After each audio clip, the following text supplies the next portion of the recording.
తాకట్లో ఉన్న మీ బంగారాన్ని విడిపించి ఆ రోజు ఆన్లైన్ రేటుకి కొంటాం. Sharma gold company.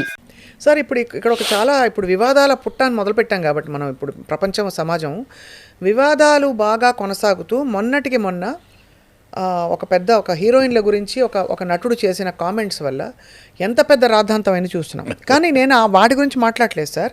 ఆ రాద్ధాంతం పక్కన పెడితే రాజ్ కపూర్ గారు రామ్ తెరీ గంగామైలి అని తీశారు. అందులో విపరీతమైన ఎక్స్పోజింగ్ ఉంది. అసలు ఆ రోజుల్లో అది పెద్ద షాకర్. అది కళగా చూస్తారు. ఇవాళ రోజుల్లో ఒక హీరోయిన్ గ్లామర్గా డ్రెస్ చేసుకుంటే తన్ని నానా మాటలని తన క్యారెక్టర్ మీదకి వెళ్ళిపోయి చేస్తారు. అసలు ఏంటి అంటే ఫిల్మ్ మేకర్స్ కూడా మారాలంటారా మీరు?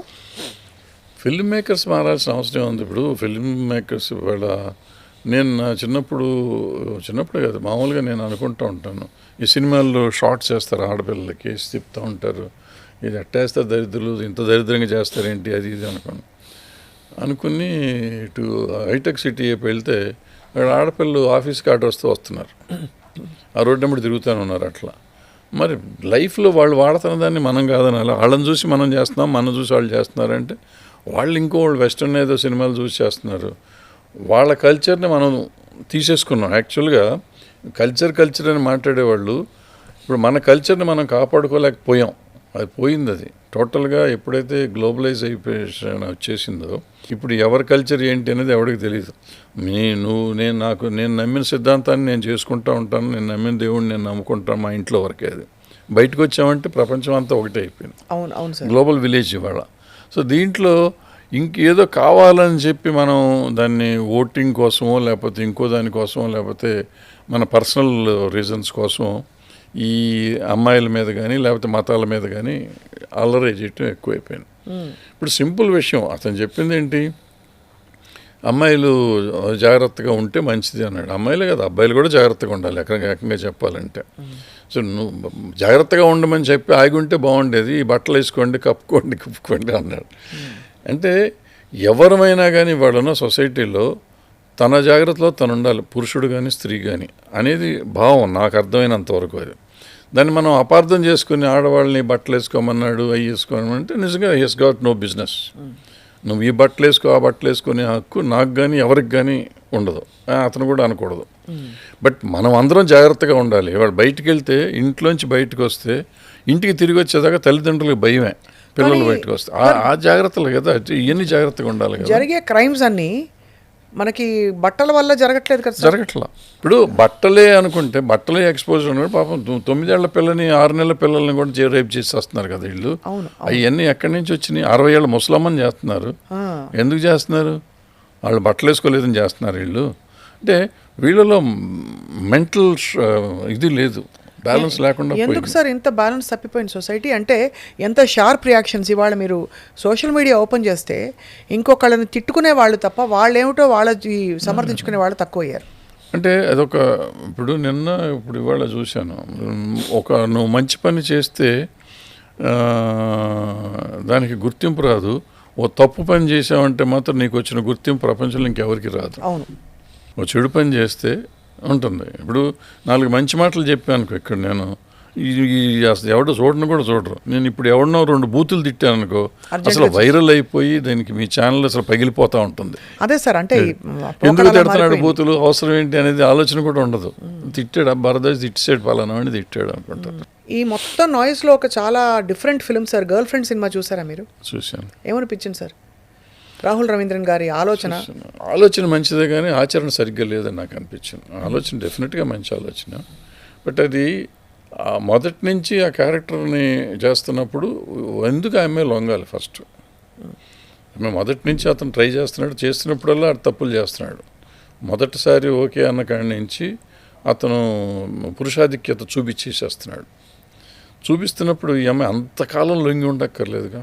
అవును, చదువుకున్న అమ్మాయి, ఆ అమ్మాయికి చాలా తెలివితేటలు కలది, అన్నీ పొసెసివ్గా ఉంటుంది. అంత ఉన్న అమ్మాయి లొంగటం అనేది తప్పు. అసలు ఫస్ట్ లొంగినాక కూడా ఆ తిరుగుబాటు అప్పుడే రావాలి. సినిమా అయిపోయేదాకా ఆగి అప్పుడు. అంటే తండ్రి ఇంట్లో నేర్పించేదే ఆడపిల్లకు వచ్చింది. తండ్రి అణగదొక్కి డిక్టేషన్ ఇచ్చి ఆ అమ్మాయికి విచక్షణ కోల్పోయింది. ఎప్పటి వరకు కప్ప అదేదో బాయిలింగ్ వాటర్ అంటారు కదా సార్, కప్ప నీళ్ళల్లో మరిగేంత వరకు ఊరుకుంటుంది, ఒక్కసారిగా జంప్ కొడుతుంది బయటికి, ఎందుకంటే ఆ బ్రేకింగ్ మూమెంట్ వస్తుంది. అంతవరకు ఏంటంటే ఆలోచన వచ్చినా కూడా పక్కన దాని ఫెమిలియారిటీ అనే ఒకటి సైకాలజీలో సమర్థిస్తుంది సార్. ఆ అమ్మాయి విషయంలో అలాగే జరిగింది. ఇతని విషయంలో కూడా అంటే ఇతను ఇంట్లో చూసిందే నేర్చుకున్నాడు, తండ్రి ఇలా తల్లిని రాచి రంపాన పెట్టాడు. అంటే నేను ఇది ఎందుకు బ్రింగప్ చేస్తానంటే సార్, ఇన్ని ఆలోచనల మధ్య మనకి హేతుబద్ధమైన ఆలోచన ఎలా వస్తుంది, మన మగపిల్లలకు కావచ్చు ఆడపిల్లలకు కావచ్చు, రాబోయే తరాలకి how can cinema be a powerful tool? డెఫినెట్గా అవుతుంది. సినిమా ఎప్పుడు పవర్ఫుల్ టూలే, మనం ఆచరించే విధానం కానీ మనం ప్రజెంట్ చేసే విధానాన్ని బట్టి ఉంటుంది. సో మనకి టీ కృష్ణ గారు చెప్పేవారు ఇటువంటి సినిమాలన్నీ. టీ కృష్ణ గారు చెప్పినప్పుడు సాఫ్ట్గా వెళ్ళేటప్పుడు అంటే ఇంజెక్ట్ అవ్వాలి సినిమా. మీరు చెప్పిన సినిమాలో ఈ కంటెంట్ ఉంది, ఆ కంటెంట్ని కరెక్ట్గా ఇంజెక్ట్ చేయగలిగితే ఇంకా it would have been a better film. Very true sir, very true. అది చేయలేకపోయారు, అది మిస్ అయ్యింది ఆ సినిమాలో. అందుకని అది యావరేజ్గా ఉంది. యాక్చువల్గా మంచి పాయింట్, పెద్ద హీరోయిన్ చేసింది, అందుకే మీకు ఓపెనింగ్ కూడా వచ్చింది బాగా. దాన్ని ఇంకా ప్రాపర్గా చేసి ఉంటే బాగుండేది. స్క్రిప్టింగ్లో కొంచెం నా పర్సనల్ ఫీలింగ్ అది. అదే నేను I understand sir, we respect your opinion on this. అంటే నేను ఎందుకు అడిగానంటే సార్, ఇప్పుడు మీరు ఒకప్పుడు తీసిన సినిమాలు బడ్జెట్స్ పరంగా కావచ్చు, కథాంశాల పరంగా మీ ఆలోచన ఎలా ఉండేది? ఇప్పుడు కమర్షియల్గా ఉండడం తప్పు కాదు సార్, ఇప్పుడు ఎలా మారింది అని? మారటం ఏం లేదు. ఇప్పుడు మనం చెప్పదలుచుకుంది చెప్పొచ్చు, సరిగ్గా చెప్పొచ్చు. ఇప్పుడు ఫర్ ఎగ్జాంపుల్ ఇవాళ అనిల్ రావిపూడి గారి సినిమాలు తీసుకోండి, ప్రతి సినిమా, ఈ సినిమా నేను చూడలేదు, ప్రతి సినిమాలోనే ఈజ్ గివింగ్ ఎ మెసేజ్. అంత సరదా సినిమాల్లో కూడా వాళ్ళు తీసుకుంటారా తీసుకోరా అనేది సెకండరీ. అంటే ఈ సినిమాని అనిల్ రావిపూడి గారి సినిమాలే కాదు, సినిమా ఇండస్ట్రీ పుట్టిన కాడి నుంచి విలన్ అనేవాడిని హీరో చంపేస్తాడు, న్యాయం అన్యాయాన్ని చంపేస్తుంది, అంతే కదా. సో న్యాయం అన్యాయాన్ని చంపేయటం అనేది ఒక రెగ్యులర్ ఫార్ములా. ఇక్కడ అనిల్ రావిపూడి, టీ కృష్ణ గారు లాంటి వాళ్ళు వచ్చినాక ఏంటంటే ఒక ఫైనల్గా వచ్చేటప్పటికి ఒక మెసేజ్ ఇద్దాం ఇండస్ట్రీకి. ఈవెన్ విశ్వనాథ్ గారు కానీ బాలచంద్ర గారు కానీ వీళ్ళందరూ దీన్ని ఒక స్టైల్కి మార్చారు. భరద్వాజ్ గారు కూడా, నాదేమో చిన్న డైరెక్టర్, నా పెద్దవాళ్ళతో కంపేర్ చేసుకునే లెవెల్ కాదు మంది, కానీ వాళ్ళు ఒక ఇది కొత్త ఇది ఇచ్చారు, సినిమా మేకింగ్కి ఒక కొత్త ప్రక్రియను చూపించారు. ఆ ప్రక్రియలో వెళ్తానికి చాలామంది ట్రై చేస్తూ ఉంటారు. ఇప్పుడు అనిల్ రావిపూడి ఇంకో రకంగా చూపిస్తున్నాడు, అట్లా ఒక్కొక్కళ్ళు ఒక్కో రకంగా చూపిస్తూ ఉంటారు. బట్ కొంతమంది ఏంటంటే హింసనే తీసుకుని దాన్ని ఎలివేట్ చేసుకుని వాళ్ళు డబ్బులు సంపాదించుకునే వాళ్ళు సంపాదిస్తారు. వాళ్ళు అంటే ఇవాళ ప్రపంచంలో ఎంత నెగిటివిటీ పెరిగిందంటే ఆ నెగిటివిటీని క్యాష్ చేసుకుంటానికి సినిమాలు కొన్ని వస్తున్నాయి. ఆ వచ్చిన సినిమాలతో ఈ నెగిటివిటీ పెరిగి ఇప్పుడు జరిగిన తప్పుడు పనులు జరుగుతానికి అవకాశాలు ఎక్కువ ఉంటాయి. సో దాన్ని పాజిటివ్గా చేయడానికి ఇప్పుడు ప్రపంచంలో దేశంలో ఉన్న తప్పులని తప్పుగా చూపించడం, కానీ తప్పు ఎందుకు చేస్తున్నారు, ఈ తప్పు చేయొద్దురా, చేస్తే ఇదిరా అని చెప్పగలిగే ఉండాలి, కానీ ఈ తప్పులు ఇంకా చేయండి అని చెప్తే తప్పు. సుమన్ టీవీలో మీ పర్సనల్ అండ్ బిజినెస్ ప్రమోషన్స్ కోసం కింది నెంబర్కి కాంటాక్ట్ చేయండి.